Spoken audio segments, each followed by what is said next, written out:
And hello, this is a replay of Blockhead U. Hopefully you can hear me. I'm going to let some people join our live and let me know if they can hear me. If you haven't been here before, my name is Melanie. I'm from Toronto, and this is our weekly hangout, our weekly gathering of New Kids on the Block fans, talking to New Kids on the Block fans. The folks who are in the room, can you hear me?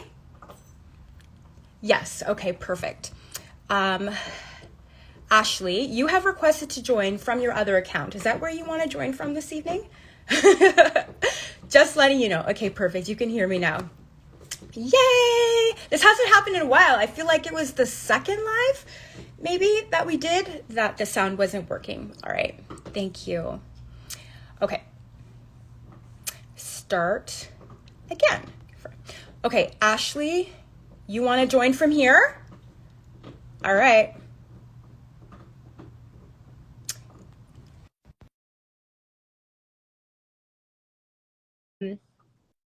By having you join from here. Thank you so much, everyone, for bearing with me and these technical issues and for coming back into the room. Yes, it is good to see everyone here. Ashley, you seem to be going like back and forth between your accounts. I don't know where to bring you in from. Okay, there we go. Am I in the wrong account? You were. I was, yes. Oh, okay. And I'll send you a message about that. All right, how is it going, Ashley? I know. Well, what a start. I thought you were going to say something about like what a start to the week. That too. Well, that's very, very true too. It's been an interesting week. This is a very appreciated respite from life, I'm sure, for a lot of us. So you know, a lot of people excited were to be here. commenting that I need something to look forward to. You know, my new kid, you know, fangirling and fanboying, fan-personing calendar looks pretty empty. So now we've got another date, I guess, in addition to the rodeo. But it was funny because what a fun, it's so kind of, I mean, it didn't necessarily come out of nowhere, but the fact that Donnie kind of teased it, and then all of a sudden it was like, boom, here's a huge event coming up. Right. It's crazy. And you know what, on Monday on my Instagram stories, I put a poll up asking people, what do you think the announcement is? Like, what would be your wildest dream? What do you think it is? What do you want? And to see the range of responses, a lot of people were saying new music, excuse me, like residency, the cruise, of course. Nobody guessed you know, a con. A con, yeah. Right? It's very exciting. Here we are. I was saying earlier to you, I think we were having a conversation about the con, and I was like, you know, it's really interesting that a lot of people can go on the cruise, but some people just physically can't, emotionally can't. Yeah. You know, time of year doesn't work. So this is a good opportunity for people to kind of get a really cool experience with all their friends outside of the cruise. Yeah, and you know what? Wouldn't it be great though too if there was like an online component? Because like personally, I'm attending a work conference tomorrow, and there's the I'm going in person, but then there's also the virtual experience, so people from home can also experience it. So hopefully we'll get some news on that front, so people who can't attend in person can still be there in spirit. Yeah. All right, it's very exciting. Yes, and you know what? It sounds like. You know, maybe there are more announcements on the way, so. Yes. Yay! Yay! Okay, are we ready to bring in our first guest? All right. Okay, sit tight. Entertain them, Ashley. You know, I usually ask you to entertain them at this point. So for those of you watching, 74 people right now, thank you for being here. If you don't know what we're doing, we started as PCS group therapy. We're now Blockhead U. We're here to just have really amazing conversations with fellow blockheads about their experiences, as well as people who are involved with the New Kids on the Block, and get kind of a backstory to how we're all here in this experience. Yes, and to get us started tonight, would you like to introduce yourself? Hi, yeah, I'm Pega. I'm from Los Angeles, California. Nice to meet you. You know, I wasn't completely sure. I was how to pronounce your name. I'm like, I'm pretty sure it's Pega, but I'll let you introduce yourself just in case. Yeah. My But internet is okay, yeah, you're freezing a little bit, but the audio seems to be okay. You're good. You're good. Okay, Am I so good? first, yeah, we'll keep you posted if there are any issues. Okay, so your first question is how did you become a New Kids fan, or when did you become a New Kids fan? I've been a fan since I was 8 years old. Yeah. My cousins actually turned me on to the New Kids. Yeah. They were older, a little bit older than me, so I became a fan at a very young age. And just listening, and just like listening to their music and just enjoying their songs. And my first like experience and remembering song that I memorized was Step by Step as a kid. Yeah. I Did you remember ever going up and did you remember any? Did you ever learn any of the choreography, any of the moves? I think so, or I made my own up. Yeah, Right? yeah. Like, I would walk up and down the staircase of my parents' house or Yeah. my house and Yeah. sing the song and sing step 1, step 2. So yeah, like that's what I remember as a kid. My mom never took me to their concerts or anything like that. She was like, "You're too young. You're too young." So I didn't really go to my first concert till 2011. One of my first New Kids on the Block concert that I went to when they toured with Backstreet Yes. Boys. So tell us about that. I wanted to know what was your first New Kids experience, because you'd waited a long time for that. That was it was a really great experience. I had regular seats, but it was so cool seeing them live for the first time and with my second favorite boy band. So it was just a night of really great excitement, and I didn't have a voice for an entire week after that because Yeah. because it was just so much fun. But yeah, that was my first concert. Yeah. Is that your fondest memory of New Kids on the Block, or do you have a memory from childhood that is kind of sticks with you as being instrumental in your fandom? That was just singing their songs as a kid, because like I said, I never went and saw them in person or experienced that. My parents didn't take me to those things, but yeah, that was it. And so now that I'm able to do those things and afford to do them, I'm doing them. So That's yeah. awesome. So you were at Carnegie to see Joe a few weeks back. So what was your favorite part of that performance? My favorite part that always gets me is when he sings with Griffin. When he sang with Griffin, my eyes just welled up and I was just crying. Like, yeah, I was just crying. And then I think my other favorite moment was obviously when the guys came out, because I was really surprised by that. I didn't expect that to happen. Yeah. So I was just really excited. And then I took my sister with me, and she actually went with me to the 2011 concert. I took her with me to that. So it was really nice to experience seeing them together again, like seeing that with my sister. Yeah. So, and actually, leading up to Carnegie, right, you got some interesting news. I did. Can you explain that to us? Yeah, so Carnegie sent me an email, and they're like, due to the request of the artist, we are changing your box seats. And that was kind of it. And I saw that email, and I'm like, oh, that's I was really excited about my seats. It was close to the stage, the box. And so I was kind of bummed out about it. So I tried to email them to see if I could get closer seats or anything like that, and didn't really hear anything. They're like, no, we can't. It's a sold out show. And so I'm on the plane. I actually flew out a few days earlier so I could go visit my sister and my nephew. And I'm on the plane and I'm looking through emails, and I get an email from Joey's team. And they're like, due to the seat change, we want to invite you to the after party and brunch.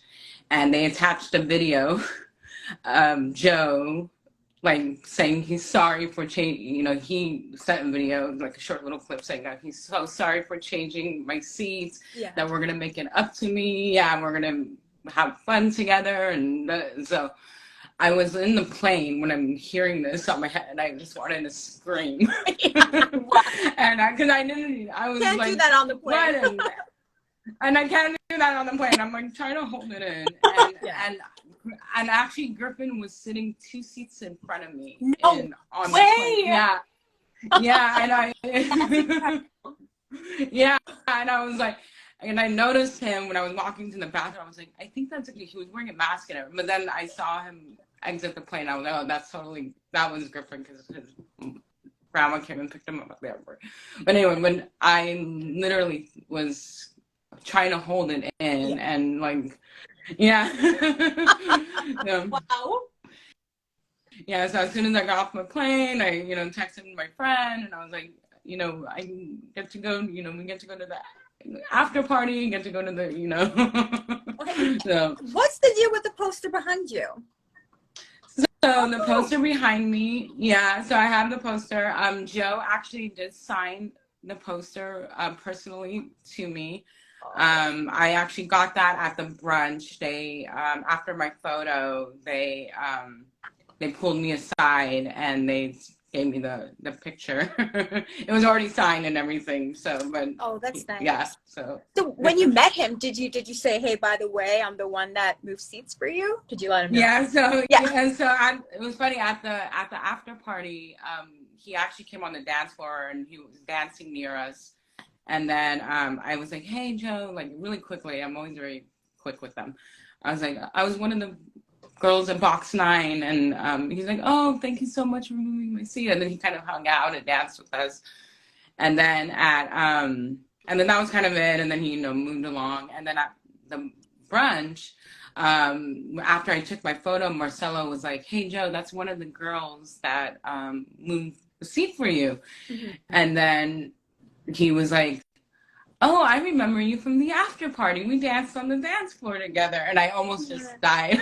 I was just like, oh, my face. I don't even know what my face was like. But I was like, I'm like. I would probably have the same reaction too. You know what? There are a couple of people in the chat who are asking why you were asked to move your seats. His family. His family, actually, Griffin, his wife, his mom, they were actually, when I looked over, they were all sitting in that box seat. So when he wanted to point out to them, and he told me in the video that he always imagined his family sitting in that box when he was performing on stage, so he could look up to them. So. Yeah, and that was a really nice part of the show, right? Toward the end, when he was talking to his wife, and he, kind of pointed up to her in box number 9 and dedicated a song to her. Yeah. Yeah, exactly. Yeah, it was really sweet. Yeah. So where did they end up putting you then? I was in box. They moved me to the middle box in the box 33. So instead of having a side view, I did have a straight on view. So it was okay. Yeah. Not bad. Good. Okay. Yeah.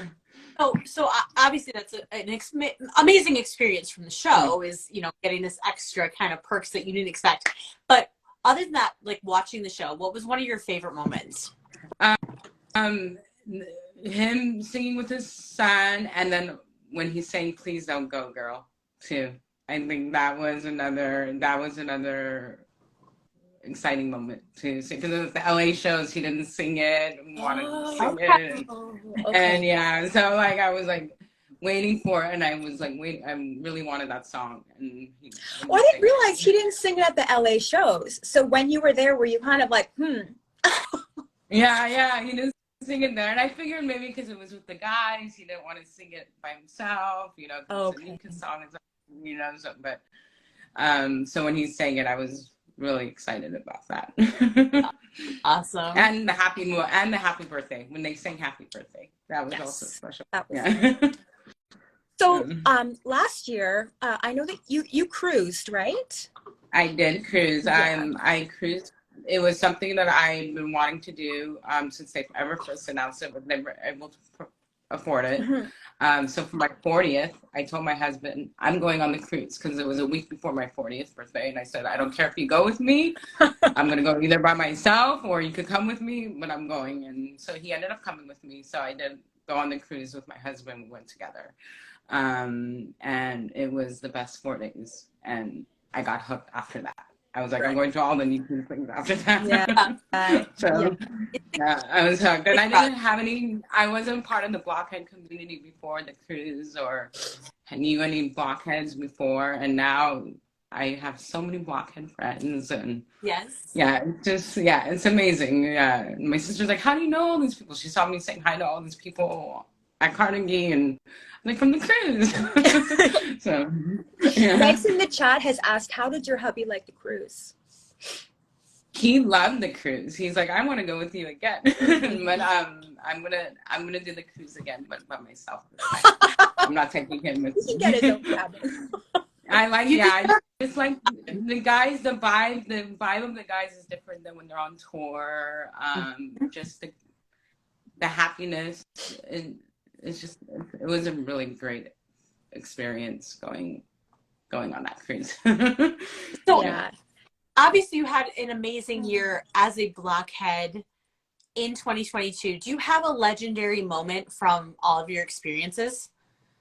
Yeah, I think mine was definitely on the cruise, and it was on the second night, Bring Back the Time, which it was finally a night where it was such a go experience from when we landed in Miami till getting on the boat. And I finally got to break away from my husband a little bit and just go on the Lido deck by myself. And I'm standing on the deck and the fireworks happen. And I'm like, I'm here when the fireworks happened. And I just started bawling. At that time, I was just so happy to be on the boat. And then Joe actually, after they were parting for a while, Joe came kind of where we were. I was standing off to the side by the bar on the side, and he came and stood on the bar, and I got myself first selfie with Joe. My first ever selfie with any of the guys. It was my first time meeting the guys or anything. So that was a very special night for me.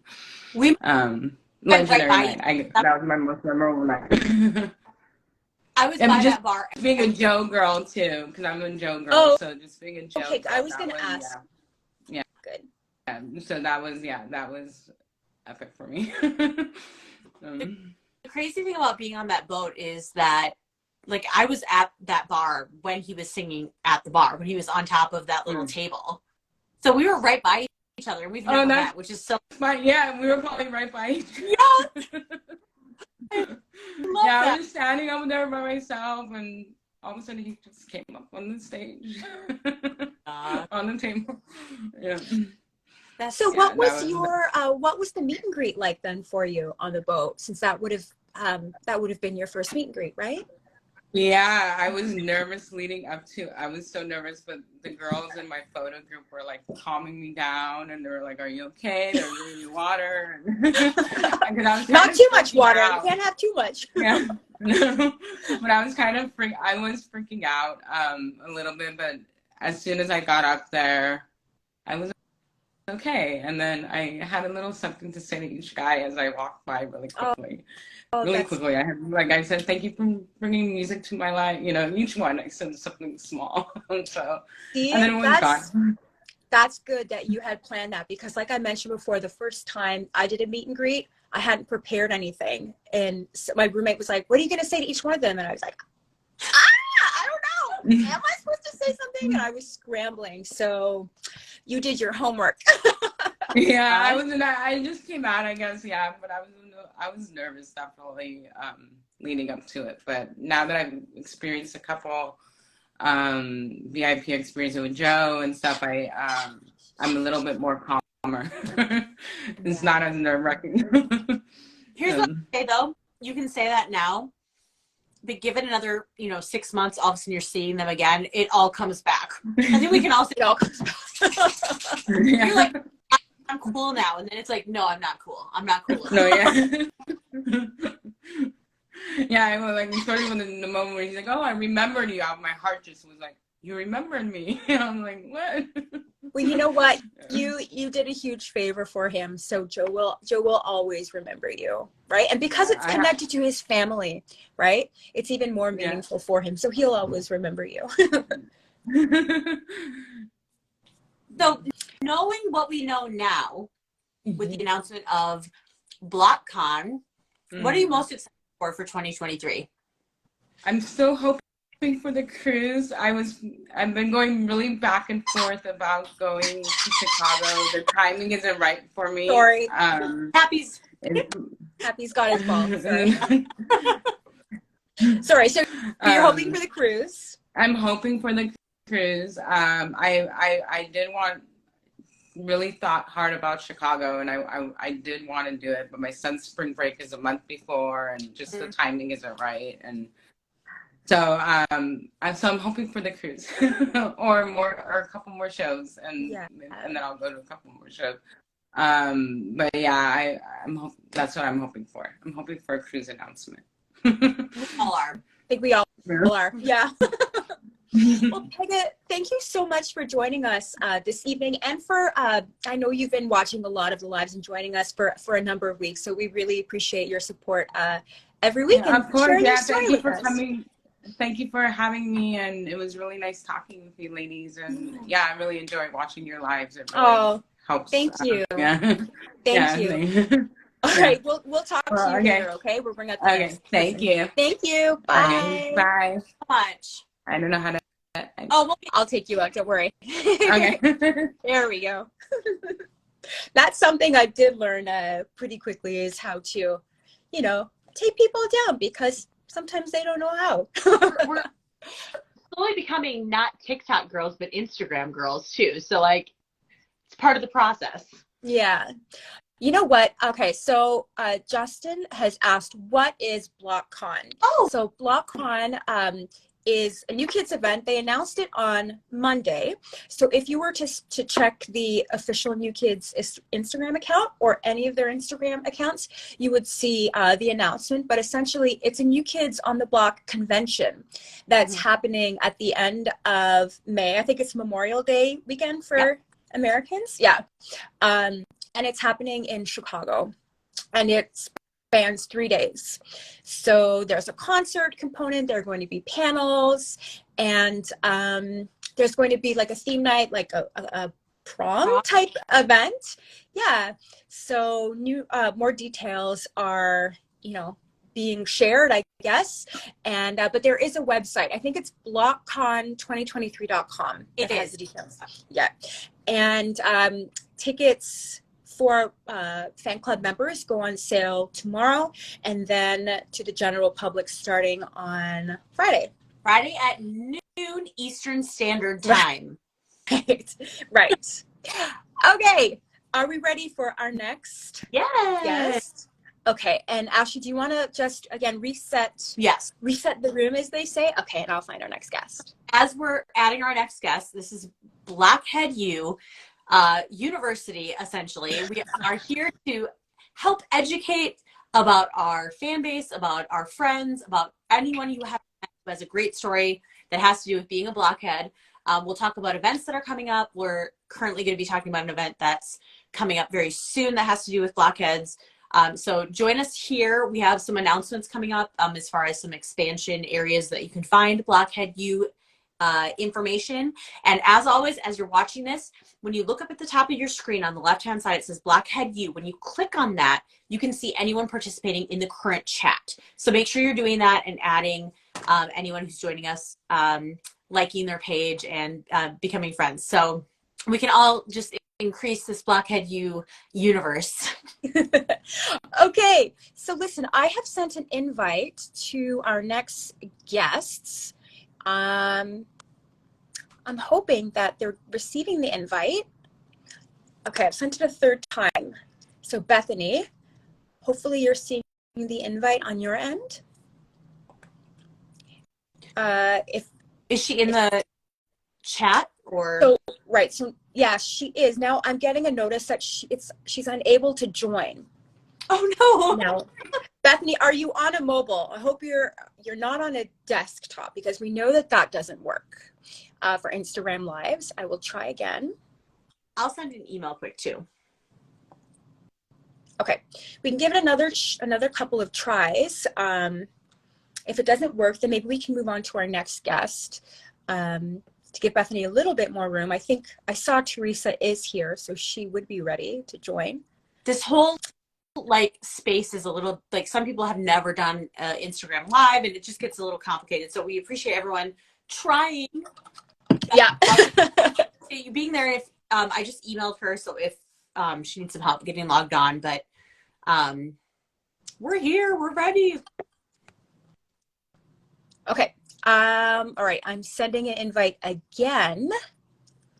While we are waiting for that, the announcement of BlockCon just came out. What do you hope to see at BlockCon this year, Melanie? Sorry, I'm like so focused on trying to get Bethany in here. Oh, that's why I'm talking too. I'm curious about the panels. I'm curious to see what type of panels they curate, because there's some. I think that there's some interesting discussions that can be had. Sorry, I'm getting another notice that Bethany is unable to join. What about you, Ashley? What are you most looking forward to, or what do you hope to see at the con? So they kind of teased it, or Donnie teased it maybe a little bit on the cruise of like doing like a throwback show that has some songs they have performed. I think this would be a great venue to kind of bring up some of the songs. Plus there you are! Wait, we saw you. Okay. There! Okay. And now I can't. Okay, so I can't see you. Log back in because my screen is still showing our Can previous guest you hear me? spinning. Oh, Okay, Bethany. wait a minute. Bethany, I can hear you. I can't see you anymore, though. Ashley, can you see her No. or hear her? Oh, here we go. I'm gonna quick go off and go back on. Well, you get her. No. There you go. I can see you now. Okay. Yeah. I'm just going to leave it like this. Yeah, you can't see us though, hey? No, I don't know what needs. I've never done this before, so. But I'm good. If you can see me, that's all good. Yeah, I think Ashley was having some technical difficulties on her end too, so she's going to leave. It'll just be you and me for a little bit. Okay, that works. Yeah, thank you so much for joining us. For anybody who hasn't met you, can you introduce yourself and let us know from where you're joining? Yes. So I'm Bethany Wood. I am the director of the Remember Betty Foundation, and I am right outside of Seattle, Washington. Welcome. And so you're you told us that you are the director? Yes. Of Remember Betty. And for those, if there's anybody here who doesn't know what Remember Betty is, can you please tell everybody? Yes. So the Remember Betty Foundation was started by Danny Wood, and it is a foundation that gives direct financial support to breast cancer patients and survivors. So if you need help with your medical bills or your rent this month or gas, to get to and from appointments, we provide direct financial support for those items. Perfect. Welcome back, Ashley. Can you see us both? Okay. Hi, I can. Okay. So I pieced together the last comment, but you guys have a very exciting event coming up very soon that I'm excited about. So tell us about the 5K and how people can get So we are doing our first virtual 5K.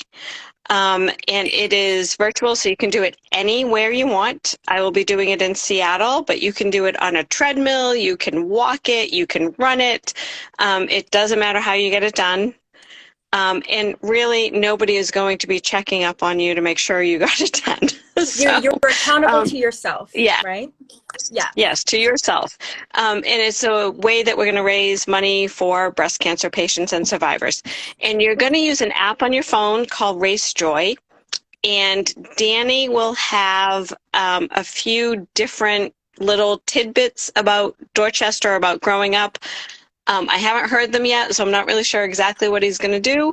But that's why it's called Dorchester Dash with Danny. So you're going to have your earbuds in, and he's going to give you some tidbits along the way. Excellent. That's such an awesome idea. How did you guys come up with this idea to do a 5K? It was actually Lori Fredrickson had heard of this. Another organization has done it. And it was really her idea, to maybe this would be a good way to also incorporate everybody with Remember Betty, not just specific teams. It's open to everybody. Melanie has also pinned in the comments, rememberbetty.com/dash, and that's where you can sign up if you're watching right now and you're interested in joining.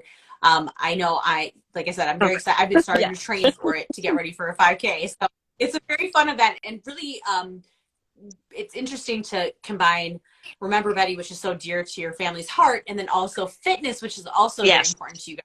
Yeah, it is. I mean, we're all pretty active. Danny takes it to another level, but we're all pretty active. Yes.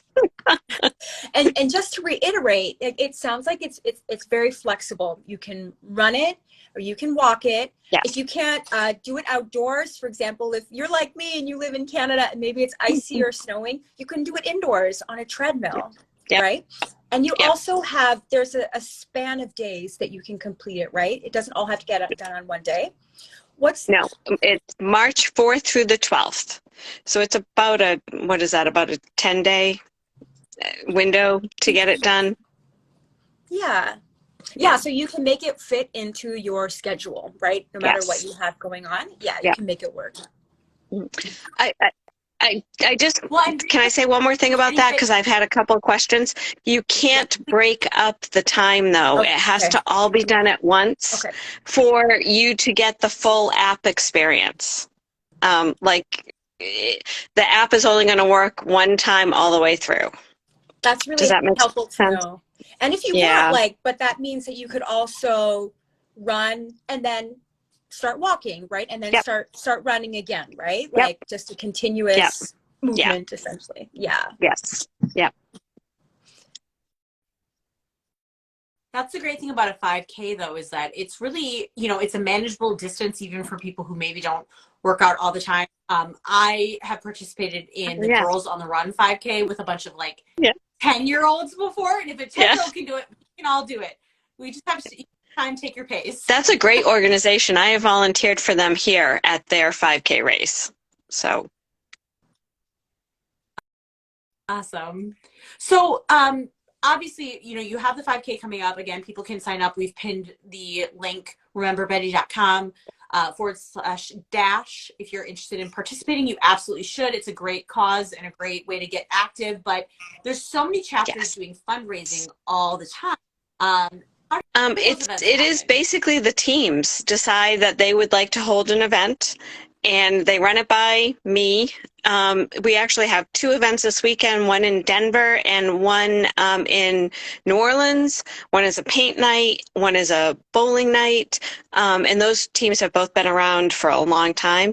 So it's the teams that come up with the ideas, and we just say, go with it, and we give them any support that they need, but they really do a lot of the work for Remember Betty. They are amazing, and they give up so much of their time and effort, and they do an amazing job, and we really would not be where we are today if it wasn't for them. So I appreciate every team that has ever had an event, really, but we have some really great teams that really work hard for us. So where can people find out So about basically, future social events? media is going to be the best way. They are also posted on our website, which is rememberbetty.com. So those are the 2 best ways to find out about them. And if somebody wants to start their own chapter, their own local chapter of Remember Betty, how do they do that? And if they don't have experience running something like this, hosting fundraisers, are there supports in place to help them? There are some supports in place. I am a one-person show pretty much. And I do work a full-time job, so I do this, extra. But we have guidelines, and there is information that I can give them. And usually we say start small with like a paint night. So the best way for them is to email me. And my email is bethany@rememberbetty.com. My biggest thing is start small. Start with like a paint night, because that's kind of a given type of thing. You know, you can get 10 of your friends together on a paint night and have a bottle of wine and paint something. And there are many of those that donate back to an organization. So that's usually what I say is start small.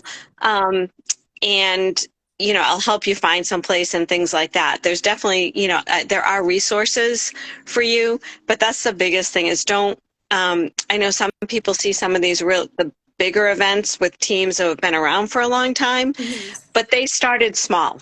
They started with a paint night or a bowling night with 10 or 15 of their closest friends. So that's the biggest thing is to start small. I think it's great you mentioned all the other groups that have been around for a long time, because obviously when you're starting a new group, it's better versus to reach out to, or you know, yourself to reach out to and say, we're thinking about this, what do you think? And you can tie that to some groups who have done something similar in the past, which should give a lot of levity to people who are thinking about starting an event. So one thing that we talked about before, if someone's thinking about starting a fundraiser, there's a lot of existing groups within Remember Betty. So how do they find out about a group that already exists that they may be able to tie into and start donating through? So like if they live in a town and they are all listed on our website. So again, back to the website, and all the teams are listed on the website. So if you live in Texas, we have a really active San Antonio team. But I know Texas is very, very big. So really that's the only team we currently have in Texas, but maybe you're in Dallas and I don't actually know how far apart those places are, but it's okay, neither do I. And they're too far apart. But the San Antonio team will probably help you out, right? You know, or give you some pointers or things like that. So again, go to the website or email me. It's the best way. Yeah. And I guess, you know, even, you know, there are chapters that are bigger, that are more established, and you can, newer chapters, newer fundraisers can look to them, right? And can connect with them to get some tips and to learn the ropes, right? Yeah. That's great. So if someone's out there who is currently a survivor of breast cancer who needs some help, or someone who's fighting breast cancer, how can they get in contact with the organization to inquire about? Again, on our website, there is a tab at the top that says assistance. And if you click on that, there is an application. It's a 3-page application. It's very brief, and we just require 2 pieces of information in addition to that. And also all of the guidelines are on there. So if you had any questions, that's a place to start. Also, my email is on there. If you have any questions, you can email me. Excellent. I have one more question, if I can bring it back to the 5K. Yes. For people who are curious about that, but maybe walking or running the 5K seems ambitious right now on February 1st. What can they start doing now to get themselves ready to do that 5K between March 4th and 12th? I mean, I would say, first of all, just get out there and walk. I am a runner, but I actually started running with my dog at the time. And we lived on a street that wasn't even a mile, and I would walk by a house and then I'd run by one house. Like that's as much as I could run at the time. Yeah. And then I'd walk a house and then I'd run a house. But I didn't know, there's actually a couple really good programs. There's Couch to 5K is a great one. That's online. I think it's the2k.com. I'm pretty sure that's what it is. Also Hal Higdon's, he's a coach, but he has some free programs. Both of those programs are free. And if you just Google them, there's, you know, just training plans basically on how to get you to a 5K.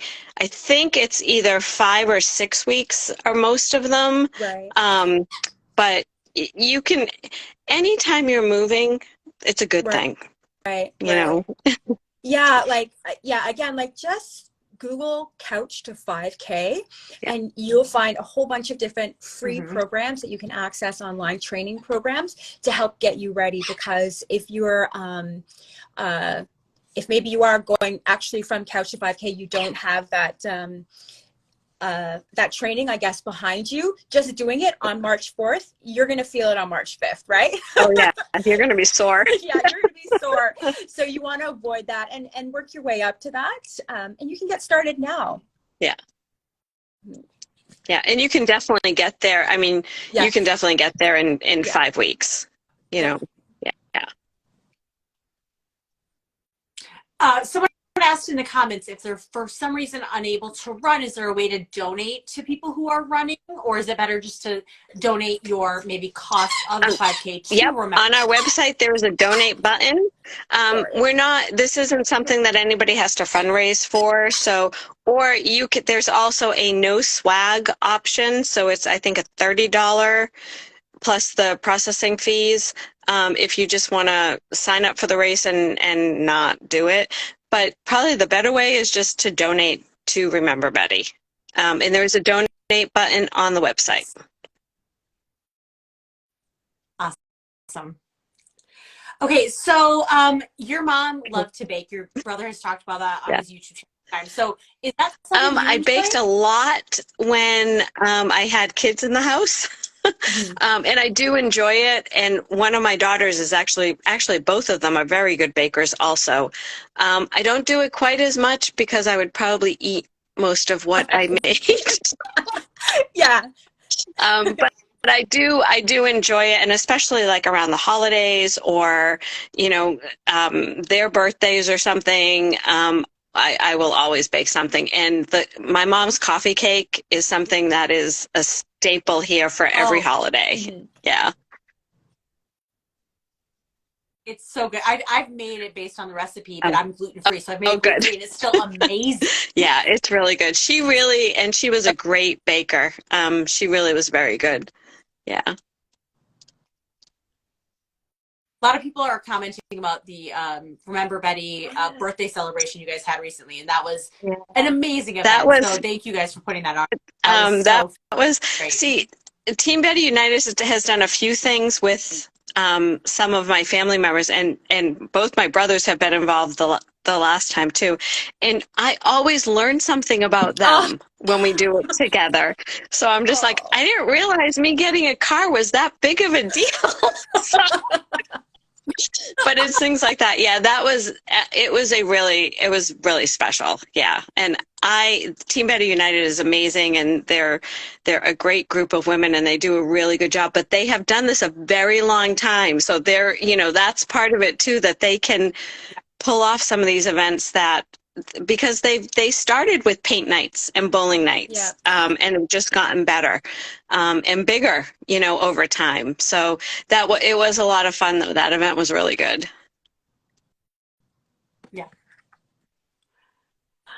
Well, Melanie, any other questions? My last question, I guess, is just, you know, your mother left such a legacy for family, for your family, and for you know, the Blockhead communities. We learn more about her and her traditions. And what's the legacy that you want to share with everyone?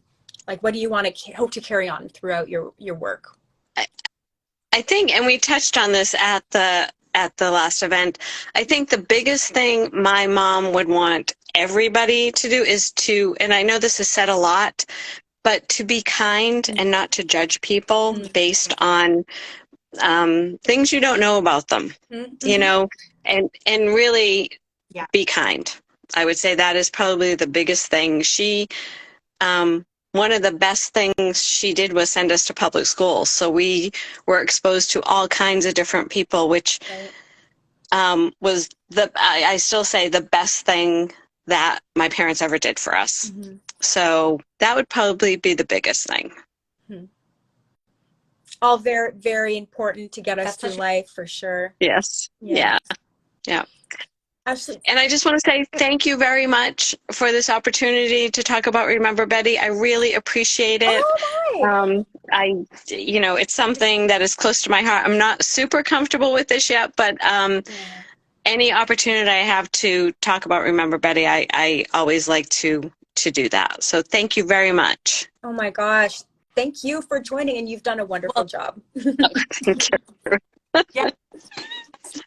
Uh, You're a pro. You did great. Thank Well, you. You thank you, too. Bethany. Have a great night. We Bye. appreciate it. And everyone, last thing, betty.com Yeah.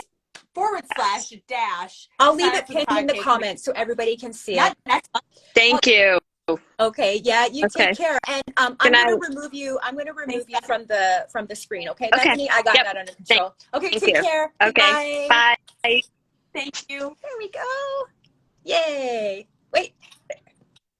So as our next person on board, everyone, again, if you're interested in more about Remember Betty, rememberbetty.com. Some people are asking in the comments, what is Remember Betty? Again, Danny Wood from New Kids on the Block, Betty was his mother. It's a breast cancer foundation that he started and his family is supporting to raise funds to help people who are fighting for and surviving breast cancer. And honestly, So, you know what? The check them go-to out. place is the website, rememberbetty.com. So you can learn about what it is, the work that they do.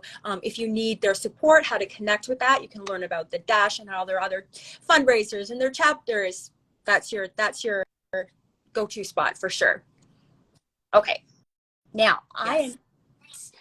And more important, most of us have been affected by breast cancer in some way. So support these organizations because they're really special. All right, I'm bringing up our next All right. guest. Excuse me. Up next. Let's see. Okay. And in case anybody is new to the live, we're New Kids on the Block fans talking to other New Kids on the Block fans about New Kids on the Block. Hello. Hi. Hey. Teresa. Thank you for joining us. Thank you for inviting me. Well, you know what? This is going to be fun. Can you introduce yourself and let us know from where you are joining? Yes, I'm Teresa Garza Thiessen, and I am joining from a little Airbnb in San Antonio, Texas. Yeah. Ooh. What brings you to it's, it's cold, and everybody in San Antonio thinks that they're going to die if they go out on the road. I live in Texas, in a little bit further west of San Antonio, where you really can't go out because, I was going to be stuck. So I worked for a school, or at a school, through an agency during the year. Okay. And so I decided, since the weather was going to be so bad, I better, take advantage. And then they canceled school, and I was like, of course they did. I'm like, you're canceling school? It's 33 degrees, but they're like, oh no, we're going to die. And whatever. Oh my God. It's like 33 degrees. It's negative they don't know, 8 here but right now. Like, they don't know how to drive in the summer. It's all bad. relative, right? Bless their hearts. Like, North Texas is laughing at us because they're like, oh, my stuff. We're in South Central Texas where, last year when it snowed, they called it the snowpocalypse. And it snowed like maybe 8 inches. Yeah, it wasn't a lot. So, Teresa, you were on the New Kids on the Block cruise last year. Okay, can you tell us how you ended up there and why you were there? Well, I was there because there were three. There was actually three. There were two fully deaf ladies who were roommates, and then another lady, really sweet lady, who is going deaf, and she's learning sign language, who requested interpreters for the cruise.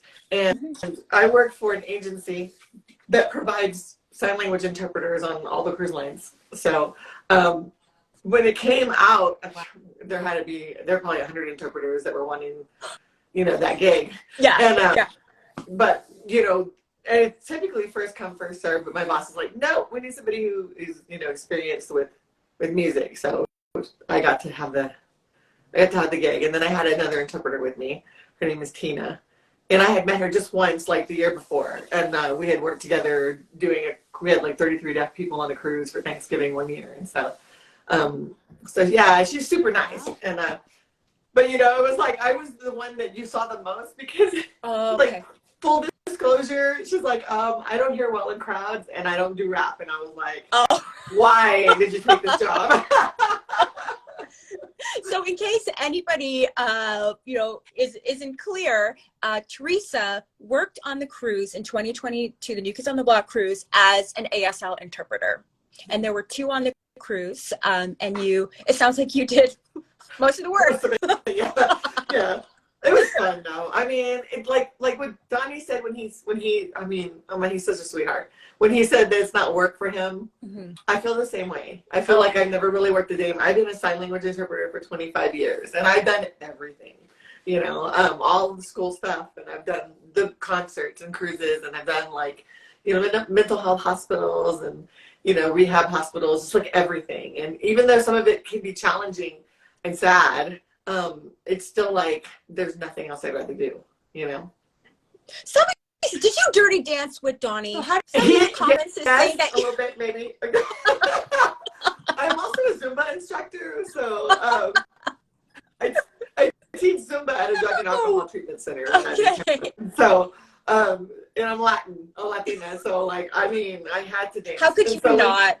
Yeah, I just felt really bad. I was on a TikTok. Somebody posted like the very first day when I'm like in the middle of working and they're doing the song Shots, you know? And I just feel somebody grab my fingers and I'm just like, and he's pulling me along, and my deaf clients are like, go ahead.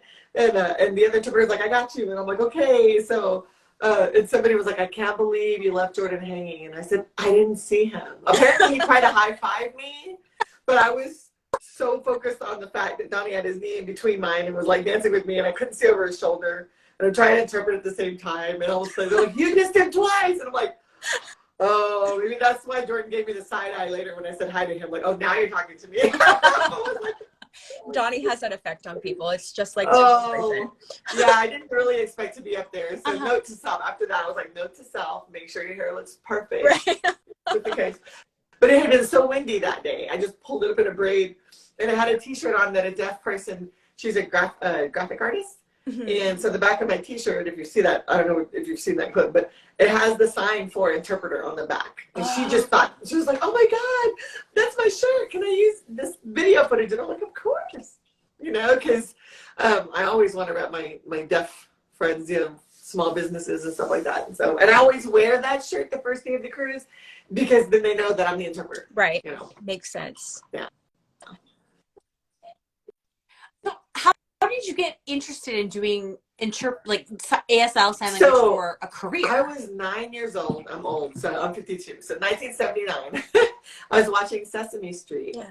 And the librarian on Sesame Street was deaf. And her name is Linda Beauvais. That's the actress's name. And I was just like watching her. I said, what is she doing? And my dad said, oh, she's deaf. That's how she communicates. And I'm such a nerd. I like walked myself down to the library, public library, and I checked out a bunch of sign language books, and I was trying to learn sign language. And it wasn't until I was 14, when I was in middle school, that I actually met like actual deaf people. And so the deaf ed teacher had her like elementary through middle school kids in a classroom at the middle school. And I happened to be able to like, that was the year that they in Texas said that you have to be computer literate. I'm telling you, that's how old I was. That I already knew how to work on computers. And so they let me do something else. So I was deaf ed aide for 3 days a week and on library aide for 3 days a week. And I met a little boy who was 7 and I was 14. And then like a whole bunch of other deaf kids with that little boy, and I have been friends ever since. Like he came to my wedding, we hang out. Like, I mean, it's been a really, really long friendship, and you know, but that was the only time I ever saw any. And then they finally made an interpreter training program in San Antonio, and I got to go through that program when I was 25. And I got my degree in it. That's so cool. Yeah, I thought that you know, maybe you were like the child of deaf parents. So like, I don't know, did you guys see the movie Coda? Have you not guys yet? Not yet. Not yet. You have to see this movie. So it doesn't matter whether you have deaf parents or not. I related to it as a person who had Hispanic grandparents who don't speak English, and they really, really heavily rely on their children and their grandchildren to Yeah. communicate for them. And so it was like very much like, oh my God, I know how you feel, girl. You know, and it's a very emotional, it's a beautiful, beautiful movie.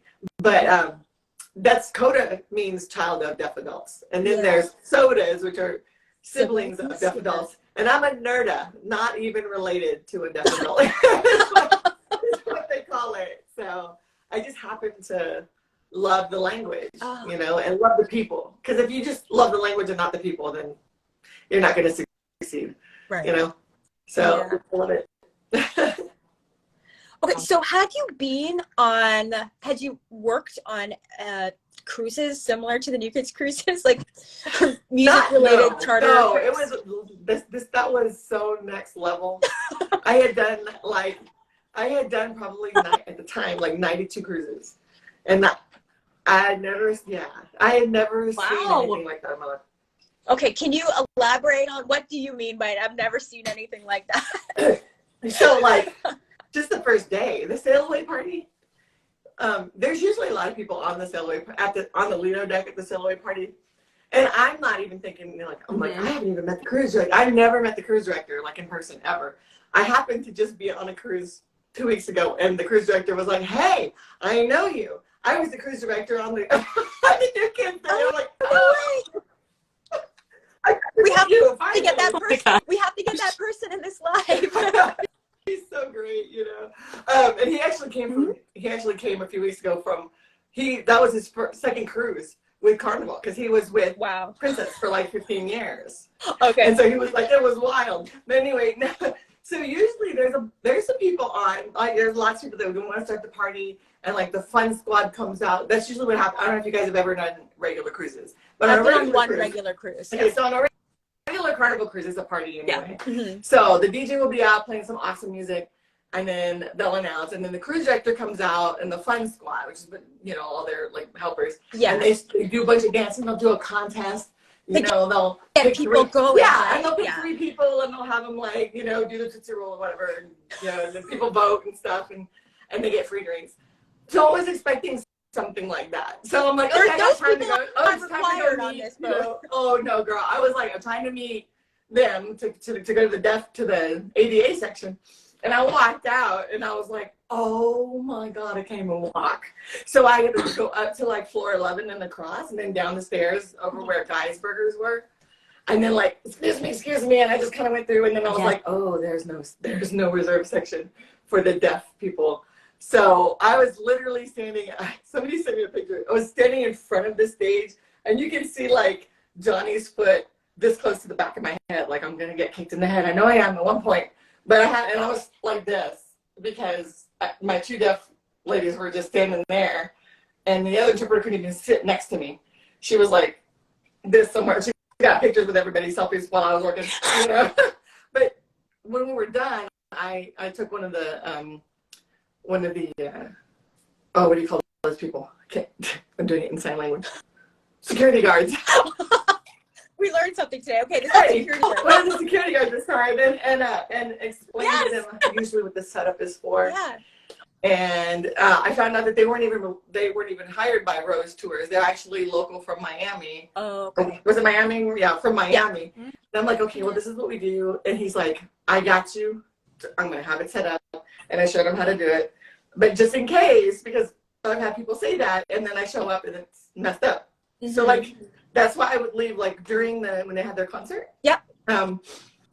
I worked a couple of the songs, but then I left, like, before everybody was going to come out and go to the first deck party. Mm-hmm. So just to make sure, and everything was set up. It was fine. But I still like showed up an hour early just in case every time. Mm-hmm. And there were a couple of times where like the security guard told me, he goes, this lady came up to me and said she was a deaf interpreter, but she's blonde. And I told him I know 2 interpreters and they ain't blonde. And I said, well, and we're not deaf interpreters either, because a deaf interpreter is literally a deaf interpreter, a deaf person. Oh, okay. So if you can hear, you wouldn't call yourself that. You call yourself a sign language interpreter, you know? And so I was like, how sneaky, you know? But yeah, and then any time that my clients would, like, they go to bed around 1 or 2 in the morning, because they were older, you know. Okay. So they go to bed, and then I would move the chair so that people in the wheelchairs could come a little bit closer, you know, for them. There were a couple of people that weren't supposed to be in the ADA section that crowded I'm like, you got to move. Or I would tell the security guards, because it's not fair for, you know, for them to just be able to just run up there and crowd when it's really a sick. But it was nice. I did not expect, I didn't even know what to expect. I didn't have a set list. Honestly, I was like, wait, there's a concert and no set list. How are we going to do this? And I was like, okay, so how did you prepare? Like, were you like, okay, I got to learn all of the new kids' songs? I was wondering, like, did they give you like a playlist for what might get played by the DJ so you can make sure you knew nothing? Nothing. I was like, I got a bone to pick with somebody. But no, thankfully, Tina, about 2 weeks before, she was the other interpreter. Yeah. She found the set list that they used for their for the concert that they've been doing. Right. And you were the mixtape tour. Yeah. So, you know, and it was like literally like 250 pages worth of lyrics.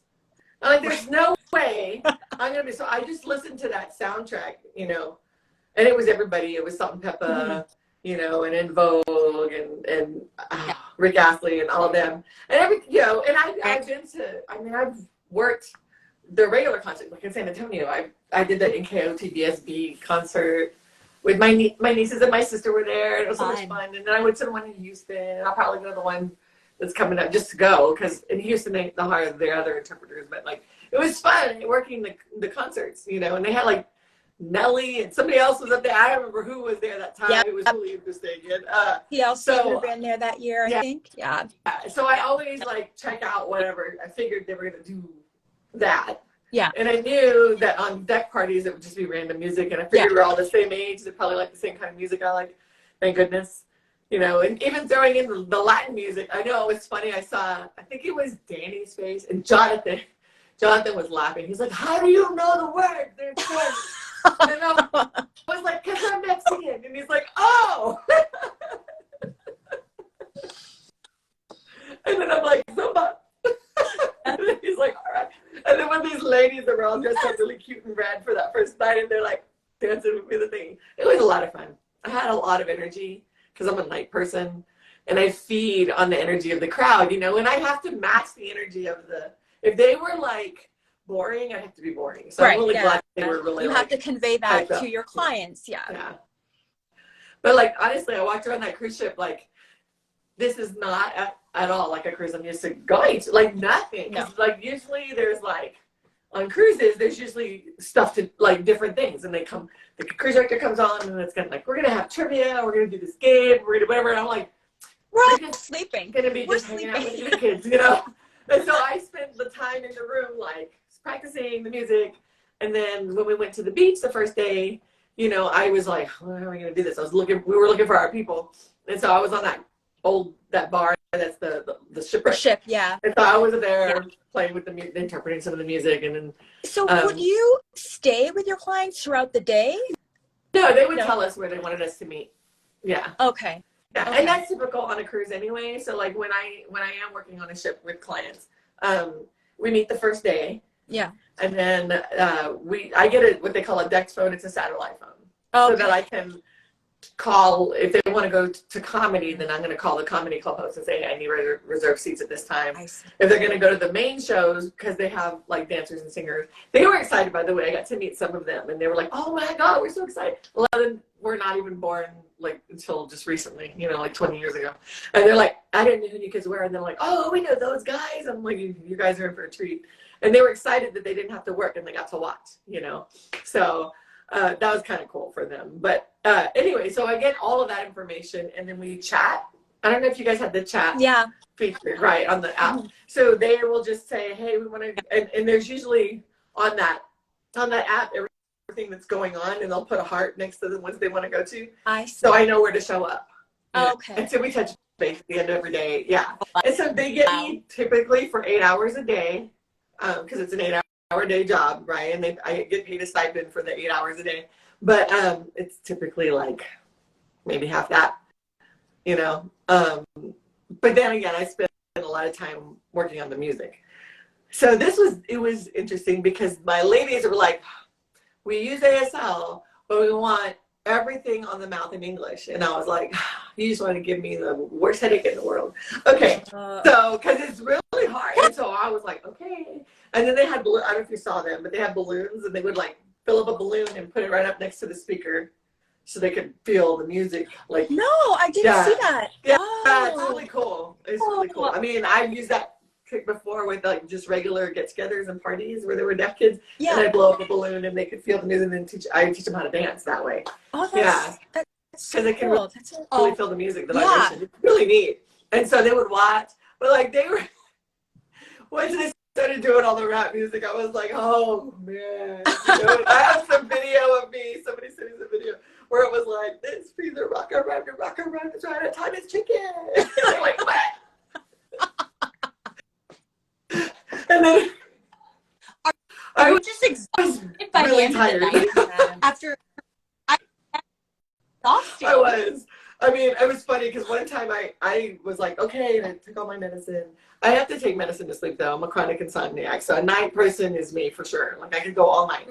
Like the only time I ever am up to see the sunset is if I stayed up all night so that I could see it. The sunrise. Sorry, the sunrise. But so apparently one of the nights I had taken all my medicine and I was got ready to go to sleep, and apparently I fell asleep sitting up just like this on the little couch that we had in the room. And she was like, Teresa, and I was like, what time is it? She's like, have you been asleep for like a couple hours? Just sit. You know you're really tired when you fall asleep sitting up. You know what? There are a couple of questions in the chat from some people. Do you mind if I ask a couple? Okay, so I think those Blockhead chicks are trying to get some insider information because they're asking, have you seen a posting yet for an interpreter for the 2023 cruise? Not yet. Not yet. Nice but try, I will let you guys know for sure. Okay. Next question. Okay. I know they have 4 left that are contracted with Carnival. Okay. Yeah. So were you a Blockhead who was fortunate enough to be an interpreter as well? Were you a Blockhead before this? Were you? I mean, I love the new kids. When they first came out, I was a senior in high school, you know, so they were like my band. Yeah. And then life happens, you know. Yeah. Like I was never able. Like, my parents were super strict, so I was never able to go allowed as a teenager to go to concerts and stuff. I didn't start going to concerts until I got married. I've been married like 25 years now. And you know, and I go everywhere now, obviously. But and what I do now too is but I had all the albums and everything, and I did the San Antonio rodeo for years, and so there would be all the country people and all the whoever was going to be at the rodeo. I was able to get a hold of back in the day in the early 90s, you could actually directly email or call like Books and Dunn or Clay Walker or whoever else, their managers, and tell them what you were doing, and they would send you the set list and they would send you all the music. You know, I got like 10 CDs from Clay Walker one time. He's like, because he's dynamic and he doesn't have a set list per se, and I'm like, I can't listen to 10 albums, but okay, we'll figure it out. So I had to learn how to just listen to the radio. So I kind of got burned out of listening to country music after that, you know. For 10 years I did that, and I would listen to country music for like 5 months, you know, to get everything ready, and then I'm like, I can't hear country music anymore. So with the new kids, it wasn't so bad because I love the music and they played a variety of stuff, but it was a challenge. And all I said was, and Jonathan laughed at me again too, because he was kind of lying on the floor a lot. I don't know if you ever saw him doing that, but he was right next to the speaker. He was like, and he's like, you know rap music too? I said, as long as he doesn't play Twista, because that guy's like the fastest rapper in the world. Yeah. And I know only one interpreter that knows how to do that. And she's amazing, but I'm not that person.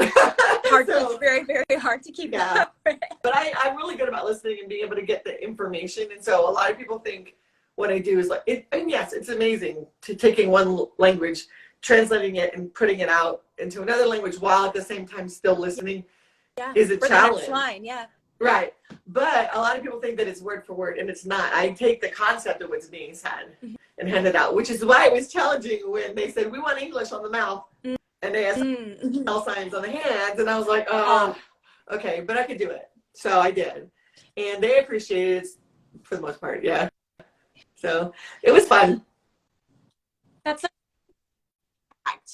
I guess I've never heard anyone explain that when you're interpreting, it's Yeah. you're paraphrasing essentially Yeah. sometimes because it's a lot of information, especially Yeah. if you're trying to speak it as you're doing it. That's multitasking, Right. probably at its Like, finest. one of my favorite examples is when I was telling somebody, like, what is the worst thing that you ever have to do? I'm like, rap music, you know, because, and it's an interpreter's nightmare if you don't have the information, right? And so one of my examples is like Ice Ice Baby. And I've seen interpreters who are not like getting the concept, and they'll be like, all right, stop, collaborate, and listen, you know, and I'm like, no, you're just like, stop, collaborate, and listen, like you're paying attention, right? And then you're not doing Ice Ice Baby, you know, because that would be like, why is the baby frozen? Oh, Why right. is the baby frozen? 'Cause they would, you know, like if something like in country music, you say my baby's blue, and you sign my baby is blue, they're gonna want to know why the baby isn't breathing. So it's really my sweetheart is sad, right? So you have to, what does that mean? And then you have to put it out in sign language and what it means. So yeah, it's a little bit more challenging than just doing a word for word. Wow. Yeah, translation, because it won't translate. People are asking in the chat, could you teach us a couple things? So, okay, so what about, how do we say New Kids on the Block? So normally I would just, when it's the first time, I spell the words New Kids on the Block, and then I say, you know, the group, New Kids on the Block, and I just sign NKOTB. Oh, okay. That's what so we have to learn the alphabet. I only know how to spell my name. There you go. So it is in Nancy, KOTB. So, and I shake it because they're initials. So NKOTB, and then Blockheads, you know, Blockheads. So blockheads. Block. Wait. So block. Like block. Yeah, you're making a block and then heads. But it's a blockheads. Yeah. I just really wanted to know, like, let's get twisted. And so twisted is like twisted, like in your mind. Yeah, a little. Or if it's like, oh, this thing is twisted, then you're like flipped upside down. You know, pretty much that. Ooh, yeah, because I was thinking about this song, right? A little bit twisted. It's a little bit like nasty, a little bit. Yeah. Right, it's a little bit so twisted. What would that be? It's gonna be like this? Yeah, twisted. Like your mind is a little bit, yeah, like that's not normal. But yeah. Like in a good way, you know, in a good way. People were laughing at me. Linda was so sweet. Linda, I don't know if you guys know Linda, but she was one of the ones who was like befriended me when I was just kind of walking around that day and everybody was taking group pictures, and I got like to be the 10th person in their group to take a picture, which was awesome. And I stood next to Danny, and he's just super sweet, you know. But we were chatting around about to me how amazing this is, how amazing you guys are, because I've been on cruises where women can be so catty, and you guys were, I like, because it was mostly women, it was amazing. Everybody was just there to enjoy and have a good time. And talking to Danny, I said, you know, this is really next level. And he goes, it's the fans. And I said, no, it's not. It's not just the fans. Because if you guys were not doing whatever it is that these people want, they're not going to spend this much money on a cruise. I said, do you know how much a 4-day cruise is normally on the Carnival Conquest? And he's like, no. I said, it's $300. And he goes, what? Don't remind that. Yeah. He's like, oh, you know. And he's like, oh. And I said, yeah. So you guys are doing something special, because if you weren't, they wouldn't pay to go, you know. And he's like, wow, that's awesome, you know. But he was cool. It was fun to speak with him, because he seems pretty shy, you know. I don't know. No, this is my first time really meeting them. Yes. So that was, I was going to ask that if you got a chance to meet them. So you did the meet and greet, like the photo op, like the rest of us, eh? Yes. And Linda told me, she's like, you have never had one of Jonathan's hugs. You need to have a John hug. And I'm like, what? Is that a thing? It's a thing. I was going by and Donnie took his selfie with me that he took with everybody, you know. And then I got a hug from Jonathan, and which is, they're right, there was a good hug, you know, and he was super sweet. And then it was funny because then Joey is like, I was wearing a t-shirt that said, blame it all on my roots. And he's like, blame it all on my roots? And he looks at me and says, I'm from Texas. He's like, oh. He's like, I said, it's a song from Garth Brooks. And he's like, okay. Oh, okay. And he's like, I said, friends in low places. And he's like, oh yeah, I know that song, you know, but I was like laughing at him. Because I said, were you thinking roots like hair? He goes, I didn't know what to think. And that is very important to you, right? As an interpreter, you have to know exactly what you're trying to say. Oh boy, Donnie, Teresa, just so you know, Donnie is in the chat. He's watching now. So if you have anything to say to him. Hey, Donnie. Donnie, I gotta tell you. Donnie, this was one of the interpreters on the boat. This is Teresa. Oh, I just got video. Are you Donnie, I saw Donnie, and I just do Donnie here. What? Because he's like the leader. Ah, yeah, yeah. Like he's up here. Oh, just like, So hello. I gotta tell you. Some of those video I took, I'm like, I'm not showing my husband that one. No. There's one that somebody sent me recently that it was the song Work Hard, Play Hard. And it's when I first got pulled up on the stage on the last day. And he took my phone from me and stuck it in his pocket. Mm-hmm. And I had no idea he was standing behind me pointing down at my head, you know, that it was work hard and play hard. And I was just like, girl, I'm telling you, it was the best time. I had the best time. But sadly, those two ladies are not coming to the cruise next time because they're, I think, saving up to go to like Australia, and it's expensive to do that. Australia is very expensive to get to. So I think the other lady, she's super sweet. She said she was going to try and come. So hopefully there will be a request. People for asking if you're going to be at the Houston Rodeo because the new kids are playing at the Houston Rodeo next month. Yes, I'm going to go, but I'm not going to be working it because local agencies get picked. So I'll be there in the audience. I'll try and sneak over to the deaf section because they usually have pretty good seats, you know. but yeah. So unless the request comes from Donnie that he wants me his exclusive, you know, cruise interpreter, then I'll be assigned for sure.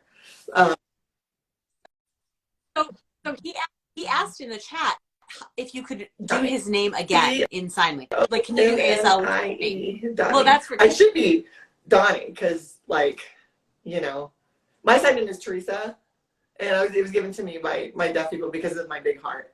And usually it has to be given by a deaf person, but like Donnie's got like the biggest heart, you know. But you were doing this, weren't you too? This is I love you. I love you, yeah. But like Donnie could be D like this, but I just think he's the leader, so he's like the captain, you know? Mm-hmm. Captain D. What about, we had asked you about Love Eternal. How do you sign that? And I've got one more after. Yeah. Eternal. Eternal. Eternal. It means forever. Mm-hmm. If you want to do like forever and ever, you can go forward and back. Oh, okay. So Love Eternal. Yeah. Oh. Okay, and then another phrase that Donnie also always says is spread love and love will spread. Right. How do you say that? Oh boy. Right. I'm going to leave that up to you. Love. Yeah. You spread, because it's coming from you. Mm-hmm. And then you're going to say will, love, and then I just do like the world. Mm-hmm. Yeah. So see how in English it's different. So in sign language, I sign love, you spread, will, love, spread. Okay. Yeah. There are a couple of questions. Oh, somebody asking about step by step. How would you do that? I don't think they've asked to, like, can you do all of the step by step? I'm not sure we can do that, but the step by step. So step by step for this one is a relationship. So it's step by step or step by step. So depending on the song. So he's saying step by step, like we're going to be doing this relationship, right? Right. Because eventually I'm going to get to you, girl, right? Like I'm getting you. Yeah. You know, so step one, like what's the first thing in my process? Mm-hmm. Step two. So it's really not step. It's first, I'm going to do this, and second, and then third, you know. And so the end that you know the time is the perfect time. And yes, Donnie, I sang the lyrics wrong too all these years until I saw the steps on the Carnival cruise line with the lyrics. Did you see them? You know, I'm sure everybody got pictures of that. I said, oh, those really are the lyrics. I always thought. Oh, I see. You mean like they're each step one have like oh, right. And you saw the decals were yes, and I was like, oh my god, I've been singing this song wrong this whole time. But yeah. Okay, another question that somebody has asked. Okay. How does someone start learning ASL? I saw a frustrated deaf person trying to buy groceries. Oh, well, there's lots of apps now. So Marley Matlin has an app out. If you Google like ASL language apps, there's several of them. One of them that I use just for basic, I teach like community classes, and it's called Start ASL. I'm sorry, I'm signing at the same time. StartASL.com, and it has free lessons. You just kind of scroll through all the advertisements, and you can print out the workbook, and it's videos, and then you can actually check your answers. So that's a good start. If you want to do it as a profession, right, then there are interpreter training programs all over the United States. They're all really great. You can get an associate's, a minimum of an associate's, usually a bachelor's degree now in interpreting.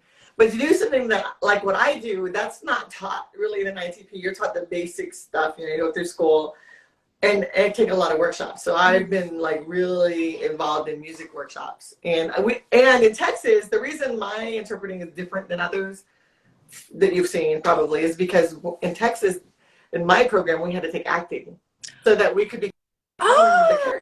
Oh, and we had to learn how to sign big for a big stage. Right. So and that's the difference. Plus, I'm very much a very person. We can tell. But that's interesting though. As part of the program, you have to take an acting class because you have to be able to, like, it's not just your hands, it's your whole body and it's your face, right? Mm-hmm. Yeah. Yeah, the grammar is all in the face. Your question marks, eyebrows are really important. Yeah. So but yeah, so everything about the mouth. If somebody's mad, if somebody's happy, if they're sad, I'm really good at that kind of a thing. So pantomiming them is pretty good, but it's important to have that on the face because you could which is what was so hard about COVID. Yeah. For my deaf friends, and so I have a clear mask. Yeah. And it was a rigid one, and that didn't fog up. Whenever I was using my glasses and stuff like that, that they could see. Because the other deaf person that was there, again, remember she's going deaf, so she was a speech reader mostly and was learning sign, and I'm a certified. Or it sounds funny, but I'm a certified oral interpreter too. So I'm a sign language interpreter and an oral interpreter. Yeah, and then I use Mexican Sign Language as well where I live down here. So it's a lot of work.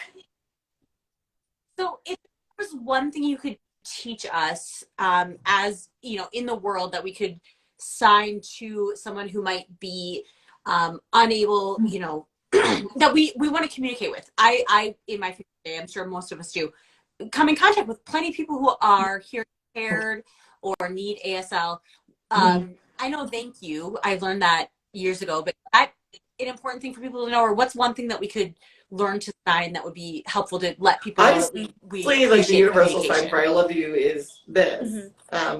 For American Sign Language, I mean it's ILY all put together, which means I love you.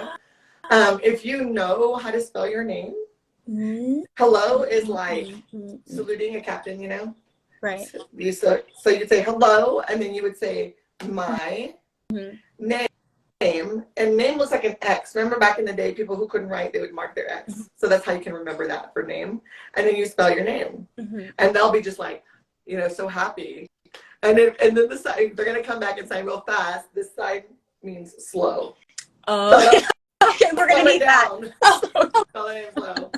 And then thank you. Yeah. Thank you. Yeah. And then yes. That's one that I know because if you run into someone and they're trying to help you with whatever, it's like just saying thank you in the way that they understand is so, I think, special that you're trying to help communicate. But also the fact that you've learned what you've learned and you're not only helping the community who needs you, but teaching all of us how to also communicate, I think is extremely important. So thank you so much. I worked up a new kid's Zumba routine. You want to do a little demo? Maybe that'll have to be the next live. But no, I did. I have a one for hanging tough. Yeah. I think hanging tough. I have it for step by step. I've got it for summertime, and then the other one I like the remix It's a really fun one to do. Yeah. So yeah, I'll see if I can record myself doing it and send you guys a link because yeah, I'm working on it. It'll be fun. Maybe I'll teach the boys some moves. We'll see. Right? Donnie, be sure to give Teresa a follow. If you're still here, I don't know if you still are, Donnie, you can from the drop down menu at the top, you can see Teresa's handle. Yeah. One goofy broad. One goofy broad. Yeah. I mean, my husband, I used to hate that. My husband called me that when we first got married, and I was like, that is not nice. And I just think it's like the funniest thing now because it pretty much it matches me, you know. And I use it as a gamer name when I'm like doing like serious like gaming stuff. So they completely think I'm like a ditz, and then I like wind up taking all their territories, and they're like, "You're not goofy." Donnie's commented NKOTB Zumba, like one word. That's right. Yeah, because you can Zumba to any music. I'll tell you what. And I told all of my people at the Drug and Alcohol Treatment Center about my time on the ship and the videos that were sent to me and things like that, and they just thought it was awesome. And so we in all of these lives, and we've been talking to people who were on the New Kids on the Block cruise. That's really what started this series of lives. We've asked, what was your most legendary moment on the boat? Oh man, that's hard. The first time when he pulled me up on stage, I wasn't prepared. You know, that was fun though. When he pulled me up on that last night after my clients went to bed and just really,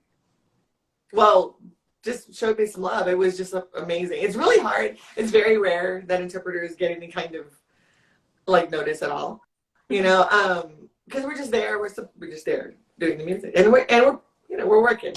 Yeah. But I appreciated that he appreciated how hard I worked, and like I said before, you know, like Donnie said, it's not work for him. It's not for me either, because I love what I do. I wouldn't be doing it so long, you know. But I appreciated being up. And you've been doing this since your curiosity peaked when you were 5. Yeah. Right? Like, I was 9. I was 9. Still, I mean, I'm 52 now. So yeah. I'll be 53 in 9 months. Yesterday was my parents' 53rd wedding anniversary. So getting up there. But I don't feel like it. It doesn't feel like it, you know? And especially being around people that make you feel young, like the new kids, you know, because of all that energy. And that was another thing too. There was so much energy, and I feed on that. I did not stop smiling the entire 4 days, you know, I was there. It was just a joy to be around everybody. It really was. I would totally do it again if I'm requested, for sure. Donnie requesting, dude, because I really want to come back. He's following you now on Instagram, is what he said. Awesome. So Thanks, you got a line of communication happening. Yeah, and I will definitely post my Zumba New Kids routine. And you know, Zumba does do cruises. They've done them before, and I've been on a Zumba cruise before. Yeah, it's a lot of fun. A lot of energy, and they actually have like bands come on and stuff. So yeah, it's a lot of fun. But anyway, I know you guys are busy and you guys don't have a whole lot of time left, but it's been a joy. It's been such a blast chatting with you, Teresa. Thank you so much for sharing the signs, because, you know, we learned this on the boat. It was great to hear some other signs on the boat, too. And the first thing I think that Donnie was like, how do you say fucking awesome or awesome fucking day? And I was like, oh man, it's an awesome fucking day. You know, and he just laughed so hard, and Jonathan was like, you can't sign like that. You know what? It's your job. I know. You have to convey that to your client. You're so bad. I'm like, I have to interpret everything I hear.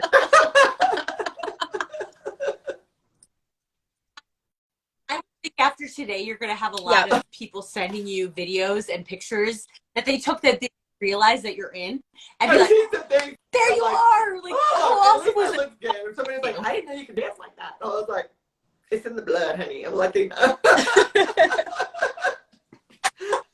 I'm just glad I was dressed well enough the second time. Yeah. Well, you are awesome. We're so appreciated. We're so glad to have had the opportunity to come have a conversation. You guys with you were about so all great this too. I was so blessed, and I swear I'm still riding high from the memories, you know. I really am. And that bag that I have, I travel a lot for cruising, right? And I swear I've been like random people have come up to me saying, oh my God, I love the New Kids on the Block. I really wanted to go on their cruise. And I was like, oh, like, no. And I'm like, yeah. So Donnie, if that's one of the announcements, somebody let us know ahead of time so we can. And you know what? You'll probably find out before the rest of us. So. I'll find out before you guys. I'll let you know. Yeah. Thank you. Thank you, Teresa. We'll talk later. Okay, All right, take care. you. Bye. Bye. Thank you. Oh boy, that was so much fun. She is a Right? ball of energy. I I love it. Everyone I tonight can is see how she would be really, really great at her job, As aside always. from having the passion for the ASL and the deaf community. She's Yep. yeah, she's got it all. Oh my gosh. I'm like, she exhausted me. Like, so much energy. I'm like, whoa, you are a blast. I cannot wait to meet her in person and like feed off that Energy. ball. Well, you know what? Of Speaking light. of meeting in person, forgot to say, hopefully I'll get to meet you in person at BlockCon. That all pans out for us. Yeah, I'm anxiously anticipating tomorrow, and I think getting tickets to concerts, the cruise, BlockCon is one of the most exciting days of your life. Define exciting. I'm not sure you and I have the same definition. I'm not comparing to it, but like the day of my wedding was like exciting, also very scary. Right. It feels like that. Like it's exciting, but it's super scary. Like, oh, what does the future hold? Will I get a ticket? What kind of ticket will I get? You have to have everything in order: the Wi-Fi, the credit card, the codes. We had, my friends and I had a FaceTime this afternoon to like strategize. So, Yes. I'm hoping to go. And Ashley, you're hoping to go too, right? Yeah. I have confirmed with my husband that we have nothing going on that weekend, and a month later, well, there you go. goes to Vegas. So I'm like, Exactly. This is my Vegas. Exactly. Well, hopefully it works out for us and we finally get to meet in person. Yay! Thank you everyone for joining us this week. Yes, there's Cherry in the chat. She was involved in this FaceTime this afternoon. But yes, thank you everyone for joining us, and stay tuned for next week's live, because you know what's going to happen. And in honor of Thank Teresa. you. Oh, little Thank you. Thank you. All right, take care. Bye. Bye. Joining us.